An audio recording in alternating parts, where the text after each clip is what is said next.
নমস্কার সুধী প্রিয় দর্শক, ভোরের আলোয় আপনাদের স্বাগত। সুপ্রভাত। আজ 21শে মার্চ, বৃহস্পতিবার। নতুন করে বৃষ্টিপাত শুরু হতে পারে উত্তরবঙ্গে।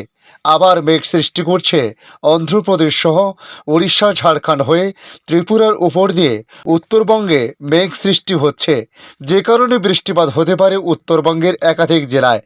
আগামী শনিবার উত্তরবঙ্গের প্রায় প্রত্যেকটি জেলাতে ভারী বৃষ্টিপাতের সতর্কতা জারি করেছে আবহাওয়া দপ্তর।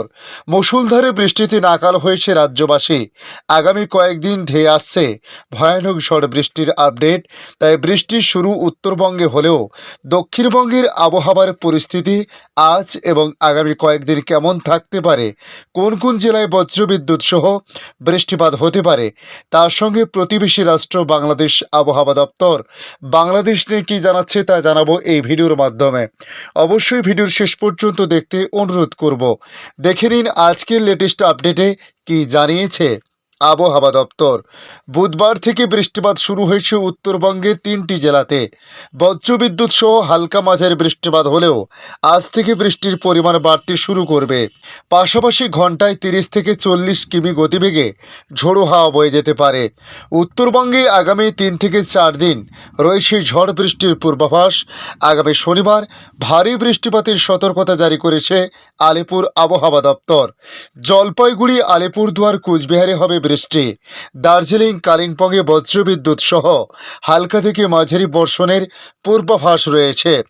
আগামী 23শে মার্চ থেকে উত্তরবঙ্গে ঝেঁপে বৃষ্টিপাতের সম্ভাবনার কথা জানানো হয়েছে। এই সময় কেন এইভাবে বৃষ্টিপাত হতে পারে সে বিষয়ে আবহাওয়া দপ্তর জানাচ্ছে, মধ্য নিম্নচাপ অক্ষরেখা উত্তরবঙ্গের উপর দিয়ে যাবে, যার কারণে বঙ্গোপসাগর থেকে প্রচুর পরিমাণে জলীয় বাষ্প চলে যাবে, আর তা থেকেই ওখানে বৃষ্টির সতর্কতা জারি হয়েছে। ইতিমধ্যে জারি করা হয়েছে হলুদ সতর্কতা। এদিকে হাওয়া অফিসের রিপোর্ট অনুযায়ী পূর্ব মেদিনীপুর সহ 3টি জেলায় ভারী বৃষ্টিপাতের সতর্কতা জারি করা হয়েছিল গতকাল। তবে আজ সেভাবে ভারী বৃষ্টিপাতের কথা জানায়নি দক্ষিণবঙ্গের কোনো জেলাতে। তবে শনিবার পর্যন্ত দুর্যোগপূর্ণ আবহাওয়া থাকতে পারে দক্ষিণবঙ্গে, ইঙ্গিত আবহাওয়া দপ্তরের। দক্ষিণবঙ্গের উপকূলবর্তী জেলা সহ অন্যান্য জেলায় রাতভর বৃষ্টি হয়েছে।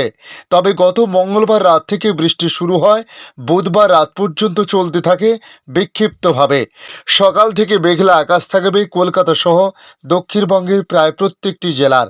তবে বিকেলের পর রাতের দিকে আজ বেশ কিছুটা বৃষ্টিপাত হওয়ার সম্ভাবনা রয়েছে। হাওয়া অফিসের রিপোর্ট অনুযায়ী পূর্ব মেদিনীপুর, পশ্চিম মেদিনীপুর, ঝাড়গ্রাম, কলকাতা, বীরভূম সহ দক্ষিণবঙ্গের জেলায় জেলায় আজ বিকেলের পরও কিছুটা বিক্ষিপ্ত বৃষ্টিপাত হতে পারে। তবে একটানা বৃষ্টিতে তাপমাত্রা অনেকটাই নেমেছে কলকাতা সহ দক্ষিণবঙ্গে। আলিপুর আবহাওয়া দপ্তরের প্রকাশিত বুলেটিন অনুযায়ী উত্তরবঙ্গের পাশাপাশি দক্ষিণবঙ্গের সব জেলাতে বৃষ্টি হতে পারে। তবে বৃষ্টির পরিমাণ উত্তরবঙ্গের তুলনায় আজ থেকে বেশ কিছুটা কমতে শুরু করবে। দক্ষিণবঙ্গের জেলাগুলিতে আগামী শনিবার পর্যন্ত বৃষ্টিপাত চলবে। বৃষ্টিপাত হবে বাঁকুড়া, পুরুলিয়া, কলকাতা, মুর্শিদাবাদে। পাশাপাশি হাওয়া অফিস জানিয়েছে ঘন্টায় 30 থেকে 35 কিলোমিটার বেগে ঝোড়ো হাওয়া বইতে পারে কলকাতা সহ পূর্ব মেদিনীপুর, ঝাড়গ্রাম, পূর্ব বর্ধমান, নদিয়া, হাওড়া, হুগলি, উত্তর এবং দক্ষিণ 24 পরগনা জেলায়। গতকাল সকালে সর্বনিম্ন তাপমাত্রা কলকাতায় ছিল 18.4 ডিগ্রি সেলসিয়াস। অন্যদিকেও মধ্যপ্রদেশ, ঝাড়খণ্ড এবং তেলেঙ্গানার মতো রাজ্যগুলিতে বৃষ্টির পাশাপাশি শিলাবৃষ্টির সম্ভাবনাও থাকছে। হিমাচল প্রদেশ, জম্মু ও কাশ্মীরে, উত্তরাখণ্ডে, সিকিম এবং অরুণাচল প্রদেশের পাহাড়ি রাজ্যগুলি ছাড়াও বৃষ্টির সঙ্গে হতে পারে হালকা তুষারপাত। এর পাশাপাশি 21শে মার্চ পর্যন্ত পশ্চিমবঙ্গের কিছু এলাকায় প্রবল বাতাস, বিচ্ছিন্ন ঝড় ও বজ্রপাত সহ বৃষ্টির সম্ভাবনা রয়েছে। আগামীকাল আজ পর্যন্ত উড়িষ্যার বিভিন্ন জায়গায়, আজ ছত্তিশগড় এবং ঝাড়খণ্ডে ভারী বৃষ্টির সম্ভাবনা রয়েছে। 21শে মার্চ তেলেঙ্গানায় বিক্ষিপ্ত ঝড় ও বজ্রপাতের সম্ভাবনার কথা জানিয়েছে আবহাওয়া দপ্তর। আগামী 25শে মার্চ অর্থাৎ দোলের দিন সকালের দিকে আকাশ আংশিক মেঘলা থাকতে পারে। আজ মধ্য বিদর্ভ, পূর্ব মধ্যপ্রদেশ এবং ছত্তিশগড়ের বিচ্ছিন্ন জায়গায় শিলাবৃষ্টির সম্ভাবনা রয়েছে। ঝাড়খণ্ড এবং উড়িষ্যাতেও বিক্ষিপ্ত শিলাবৃষ্টির সম্ভাবনা রয়েছে। আগামী 21শে মার্চ পর্যন্ত উপকূলীয় অন্ধ্রপ্রদেশ ও ইয়ানামে বৃষ্টির সম্ভাবনা রয়েছে। 20শে মার্চ তেলেঙ্গানার বিভিন্ন জায়গায় ভারী বৃষ্টিপাতের সম্ভাবনা রয়েছে বলে জানিয়েছে মৌসুম ভবন। এখন দেখে নেব বাংলাদেশ আবহাওয়া দপ্তর বাংলাদেশ নিয়ে কী জানাচ্ছে। গতকাল বুধবারও বৃষ্টি হয়েছে দেশের 8 বিভাগেই। আজ বৃষ্টি অব্যাহত থাকতে পারে বলে জানানো হয়েছে। এতে দিন ও রাতের তাপমাত্রা অনেকটাই কমতে শুরু করেছে জানিয়েছে আবহাওয়া অধিদপ্তর। বৃষ্টি এই প্রবণতা আগামী 2 থেকে 3 দিন অব্যাহত থাকতে পারে বলে জানিয়েছে আবহাওয়াবিদরা। গত 24 ঘন্টায় ঢাকায় 30 মিলিমিটার বৃষ্টিপাত হয়েছে বলে জানিয়েছে আবহাওয়া বিভাগ। বৃষ্টির কারণে দিনের তাপমাত্রা কমে রাঙামাটি ও নীলফামারী জেলাসহ সীতাকুণ্ডু অঞ্চলে মৃদু তাপপ্রবাহ দূর হয়েছে। গতকালে দেশের সর্বনিম্ন তাপমাত্রা 18.4 ডিগ্রি সেলসিয়াস রেকর্ড করা হয়েছে তেঁতুলিয়া ও সৈয়দপুরে। আগামী 24 ঘন্টার আবহাওয়ার পূর্বাভাস তুলে ধরে আবহাওয়াবিদ মোহাম্মদ আবুল কালাম মল্লিক জানান, রংপুর, রাজশাহী, ঢাকা, ময়মনসিংহ ও খুলনা বিভাগের অনেক জায়গা এবং বরিশাল, চট্টগ্রাম ও সিলেট বিভাগের কিছু কিছু জায়গায় অস্থায়ী দমকা বা ঝোড়ো হাওয়া সহ বৃষ্টি বা বজ্র সহ বৃষ্টি হতে পারে।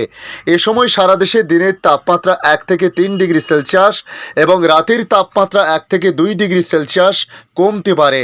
অন্যদিকে আজ সন্ধ্যে 6টা পর্যন্ত দেশের অভ্যন্তরীণ নদীবন্দরগুলোর জন্য আবহাওয়ার পূর্বাভাসে বলা হয়েছে, রাজশাহী, পাবনা, বগুড়া, টাঙ্গাইল, ময়মনসিংহ, ঢাকা, ফরিদপুর, যশোর, কুষ্টিয়া, খুলনা এবং সিলেট অঞ্চলের উপর দিয়ে পশ্চিম বা উত্তর পশ্চিম দিক থেকে ঘন্টায় 45 থেকে 60 কিলোমিটার বেগে বৃষ্টি বা বজ্র সহ বৃষ্টি, অস্থায়ীভাবে দমকা বা ঝোড়ো হাওয়া বয়ে যেতে পারে।